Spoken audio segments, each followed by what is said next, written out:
সরকার যেখানে ভালো কাজ করবে আমরা বলবো এটা ভালো কাজ, এটা আরও এইভাবে ভালো করা যায়। যেখানে ত্রুটি দেখব আমরা সেখানে প্রতিবাদ করব, আমরা আমাদের সাধ্যমতো আমরা প্রতিরোধ করার চেষ্টা করব।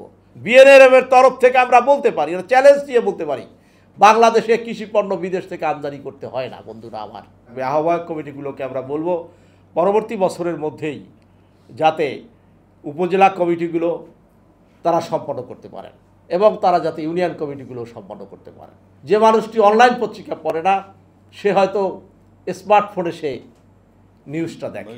আগামী বছর আমাদের পরিকল্পনা হচ্ছে প্রতিটি জেলার আহ্বায়ক কমিটি সম্পন্ন করা। এবং আপনারা জানেন রাজনৈতিক দলের কর্মকাণ্ড কোনো সময় ডেডলাইন দিয়ে এটা করা খুব মুশকিল হয়ে যায়। বাংলাদেশের আবহাওয়ার উপর অনেক কিছু নির্ভর করে। আজকের এই সাংবাদিক সম্মেলনই দেখেন, অনেকেই সময় মতো বৃষ্টির কারণে আসতে পারে নাই। আমরা একটা রোডম্যাপ তৈরি করেছি, আমরা চেষ্টা করব যাতে আগামী বছর অন্তত 1/3 জেলা কমিটির পূর্ণাঙ্গ কমিটি করার।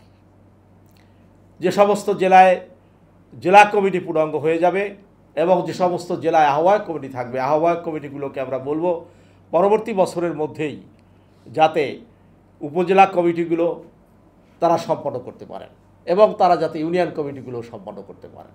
আমরা একটি রোড ম্যাপ নিয়েই সামনে এগিয়ে যাচ্ছি।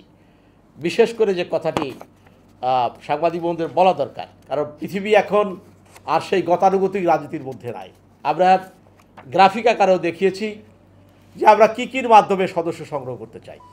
সাংগঠনিক কার্যক্রমের মধ্যে কত ভাগ, আমরা কত ভাগ অ্যাপসের মধ্য দিয়ে, কত ভাগ সরাসরি যোগাযোগ করে, আমরা এভাবে একটা পরিকল্পনা করেছি। আমাদের চেয়ারম্যান মহোদয় যে কথা বলেছেন সেই সকল কথা সারাংশই আবার আমরা বলতে চাই। সেটা হচ্ছে এই যে বাংলাদেশের মানুষ, পৃথিবীর মানুষ এখন মিডিয়া নির্ভর।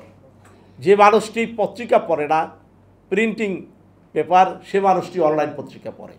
যে মানুষটি অনলাইন পত্রিকা পড়ে না সে হয়তো স্মার্টফোনে সে নিউজটা দেখে, ইলেকট্রনিক মিডিয়া দেখে। আমরা আপনাদের কাছে সার্বিকভাবেই সহযোগিতা চাই।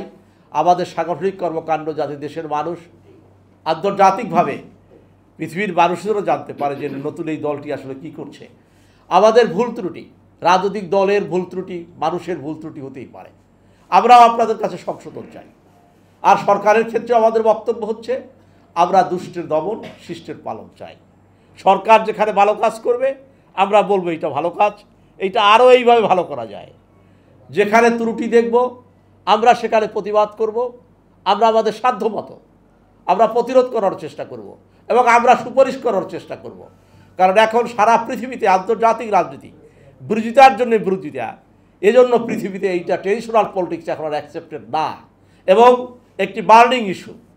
এখন যে একটা বার্নিং ইস্যু, আমি চেয়ারম্যান মহোদয়ের অনুরোধ করে বলতে চাই, দ্রব্যমূল্য, এইটা নিত্য প্রয়োজনীয় দ্রব্য, কৃষিজাত পণ্য, এক্ষেত্রে বিভিন্ন বিষয় দায়ী আছে। আমি ব্যক্তিগত জীবনে অর্থনীতি ছাত্র, আমরা পরিষ্কারভাবে আমাদের দলের মধ্যে বলা আছে কৃষি বিকল্প নীতি, কৃষি আমদানি বিকল্প নীতি।